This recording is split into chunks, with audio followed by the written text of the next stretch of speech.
Today we're up in Rome, Georgia, and this is called Heath Lake. The Department of Natural Resources and the power company have teamed up here to create a trophy bass fishery. So I want to walk around here and show you some of the literal signs and some of the other signs that we can deduce that we're dealing with a trophy fishery and how that relates to pond management, things that we've been discussing in our smaller ponds, and how it doesn't. All right, we're down at the boat ramp here at Heath Lake, and the first thing that pops up are some literal signs. So let's look at the signs that we've got posted here, see what we're working with.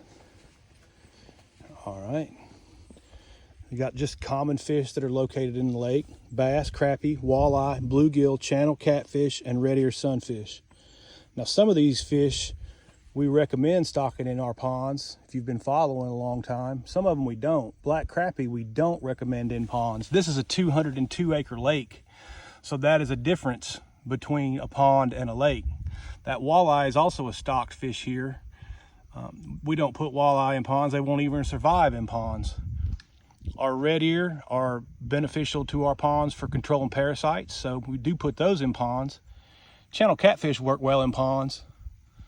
The bluegill and the bass, of course, also work well in ponds. So there's some kind of differences between lake and pond management that we can just observe right there on the sign. Now here's another sign that we're dealing with a trophy managed lake. You see that? They've got a mark recapture study going. They've got bass tagged, and it looks like they're paying $100 per tagged fish to get the tag numbers back and the results. So all the instructions are there on what you should do to report the tag. And that's very important. When they're running mark recapture studies, you know that they're intensively managing a pond or a lake. One thing to consider, what really isn't considered, is the difficulty of catching a fish that's been tagged. Normally when you tag them and put them back, even with an electrofishing boat, you won't find them again. That's why they're putting that heavy bounty on the tag, so they ensure that they get that data back. Okay, here's another little literal sign. They've got slot limits and daily limits. They're only allowed to keep one fish over 20 inches. They want you to return the 14 to 20s, but there is a 5-fish limit. So that means the fish under 14 inches in that 12 to 14 inch slot limit that we talk about in our ponds is the important one to watch. That's a harvestable size fish, and that's important that we understand those harvest rates and how they relate to the management of the system. I think maybe that falls kind of on deaf ears. And if you'll notice here, they have grass carp to control the plants. Grass carp are important for controlling aquatic vegetation in lakes and in ponds, and professional lake managers use them all the time. And there's a lot of misconceptions about aquatic weeds and the benefits that they have for bass growth out here. And I'm just going to walk this bank. It looks very similar to our pond because of the grass carp. There's very little aquatic vegetation in this lake. But what do you see in this lake? Well, the first thing I'm looking at is a heck of a lot of rocks.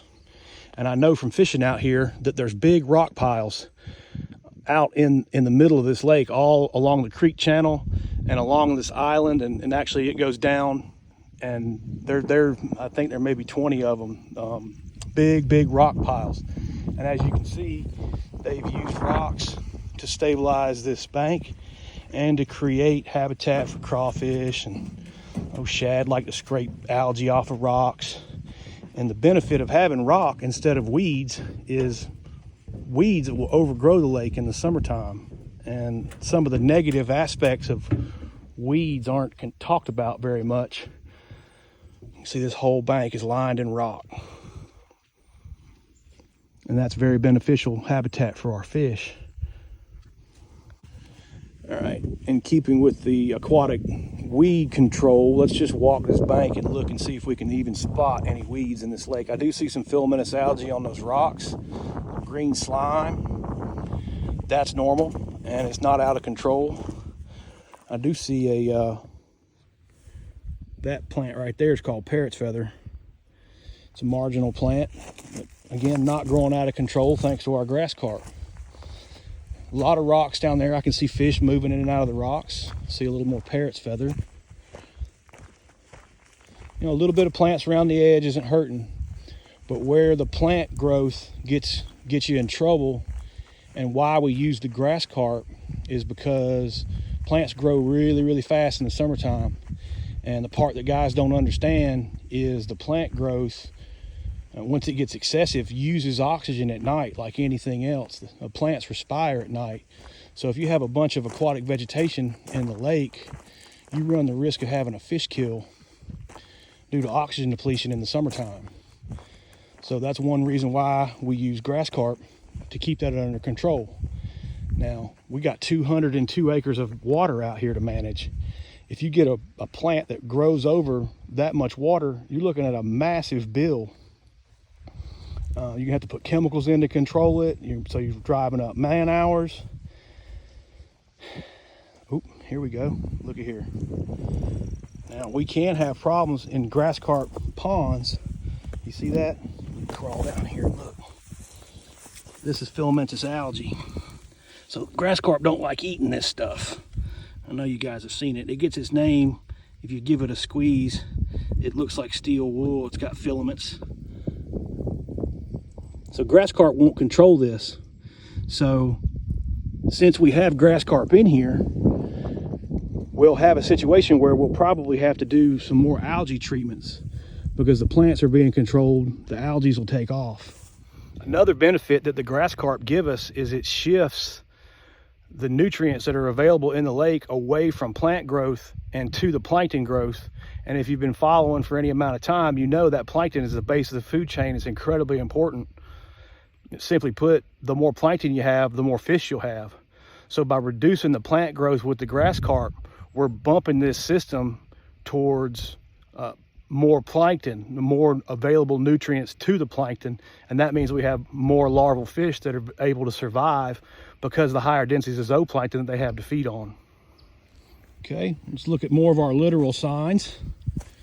Littoral signs: never dump aquariums. Don't move fish between bodies of water. Relocating and releasing fish, invertebrates, and aquatic plants and other non-native species into water bodies in which they did not previously occur often causes serious negative ecological impacts. And sorry about the camera, I was reading. But we've talked about all that stuff before and how important it is. Don't stock anything. It's very important. Let's keep walking this other bank where I can get up close to it. This bank behind me is a little bit steep, but they've got actually got an archery area over here for folks to come and shoot their bows. That's pretty cool. And it looks like there's a decent trail we can get down on and back to the lake. But in touching back on the grass carp, you know, they're controlling the plants for us. And they will for about 7 years. You'll have to restock them in 7 or 8 years usually. We've got some fish moving around out there. But you can see, even on this shallow water, you see how shallow this water is? The grass carp are doing a good job keeping the plants under control. I see a lot of, let's look down there. You see those shells that have been cracked open down there? That's a sign of a shell cracker in there doing their job. The shells, the snails and the clams and things like that in the bottom are host to parasites. Most of the parasites that you can get on your fish come from those, are hosted by those snails. So having shell cracker in there, it does a couple things. It takes that protein that normally no other sunfish can eat and converts it into protein for bass to eat, so that's very important. And it also controls the amount of parasites that get on our fish. Just have a little bit of maybe some spike rust or something right there, but you see it's just marginal. It's just maybe a foot from the edge. Once the grass carp can get to it, they'll eat it. And that's saving us money every year, because otherwise they'd have to come out here and treat it. It goes back to what I just said. You cannot let the weed population get out of control, or it'll kill all the fish in the lake, and all this will be for naught. So it's a smart lake management tool to use grass carp in this manner. And it's kind of a false narrative that the guys spread on TV talking about how important the habitat for the fish is. Here's another sign that we're dealing with a trophy managed fishery. They've got an automatic fish feeder set up just like the one we use at the pond, except this is a 300-acre lake, but they're still doing the same things that we're doing in the pond. You can see this is a nice one. It's directional. All the feed spits out of that slot right there, and you can check and see right in there through that little glass window the level of the feed as it goes down. You can still see some in there. I'm sure they're just letting it go down. We're about to end the feeding for the season because of the cool weather. The fish aren't going to feed. But this will give two benefits, really. One, it makes the bluegill much healthier and bigger because they take the feed, and then that gives them more energy to lay more eggs. But you also have a secondary benefit in that we do have, being a lake, we do have competition in here for those bluegill in the form of crappie and probably some yellow perch and a couple other different kinds of fish that feed on the same things that they do. So the crappie especially won't take those fish pellets. So the crappie are at a disadvantage on fed ponds because they won't take the fish pellets. So this feeder is helping us a great deal maintain some competition balance between those species of fish, and you don't hear that talked about very much because the bluegill are being fed and taking the artificial feed. They're going to be healthier and bigger than normal, so that means they're going to have more energy to put on egg weight and lay more eggs, and if they get the opportunity, spawn more times. So there's a big benefit for feeding a lake or a pond that goes beyond just making the fish a little bit bigger, and it's aided in that competition that we've been talking about. I see something right there interesting. You see on that stick, that gelatinous looking ball, that's called a bryozoan, or a moss animal, and that's a sign of good water quality. They filter the water, the nutrients out of the water, and it's kind of like coral, I guess is the best way. They're a bacteria that creates a jelly ball to live in. They kind of create their own home. They filter the water out, but they're sensitive to toxins. So seeing some bryozoans around doesn't hurt my feelings. The old moss animal. I can't tell you how many times I've been, at a homeowners association meeting and had those guys blame me for the poor fishing that was going on after they let the weeds get out of control for several years. Everybody always wants to blame the treatments for causing the problems, but actually it's not the treatment that caused the problem. It was allowing the aquatic vegetation to grow up so heavy, it creates a situation where the bass can't hunt. It's just too thick for them to move around in, and they can't capture the necessary prey. So you can starve your adult population of bass out just by letting the weeds get out of control. Another problem you'll get with excessive weed growth is like bass fry, for example, will have too many places to hide from adult predators like crappie and lakes like crappie or bass or walleye like are in here. And you'll get an overabundance of young bass coming in every year due to excessive weeds. That'll instantly skew the lake towards a bass heavy or a predator heavy impoundment. You'll get the same problems with the crappie reproduction or any other fish that's born when the weeds are really thick.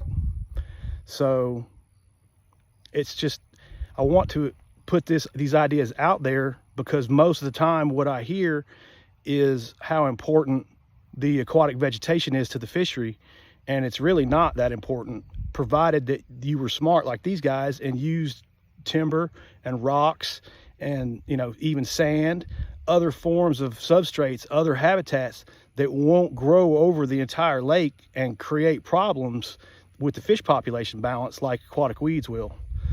So we're seeing differences out here at a bigger lake, but also a lot of similarities to what we're doing in the ponds, and that's because we're operating in the rules of facts. We're not operating from a place of opinion or conjecture or groupthink. You know, this is how lake managers manage lakes professionally. And understanding, you know, where to draw the line between lake and pond management is important. But I also think what's really important is getting this information out to the public so we can have an intelligent conversation about how to manage our lakes and not keep going over misinformation that's being spread by these guys for the last 30 years about how the lake should be managed, which don't really fit reality. Okay, I'm just going to try to pan slow right here. You can see just a whole lot of those freshwater snails shells that have been cracked open by the shell cracker right there. So that's a visual sign that we've got a good shell cracker population, which is extremely beneficial. I'm just going to walk this shallow bank one more time just to give you guys an idea of a visual idea that even though there's no weeds here and the grass carp are eating up all the plants in the water, that it's not negatively impacting this trophy bass fishery. I don't know, I try to get the truth out there as best I can. Talk about this stuff in a way that makes sense. It's really complex. It's kind of hard to articulate these ideas. I've noticed over the years that, you know, understanding something and being able to manage a lake is one thing. Being able to articulate these ideas into something that, you know, somebody who's never studied this before, that's a completely different skill. And I've been told a few times that I've been good at it. So I just kind of run my mouth and hope for the best. Hope it makes sense. If you guys have any questions, feel free to drop them in there. We've got some more parrot's feather popping up right here. It's a pretty common plant around. All in all, I'd say this Heath Lake they're doing a great job with it. They're doing everything that they can do, that I can tell, to make sure that we've got a healthy bass fishery for everybody to come fishing in. Well done.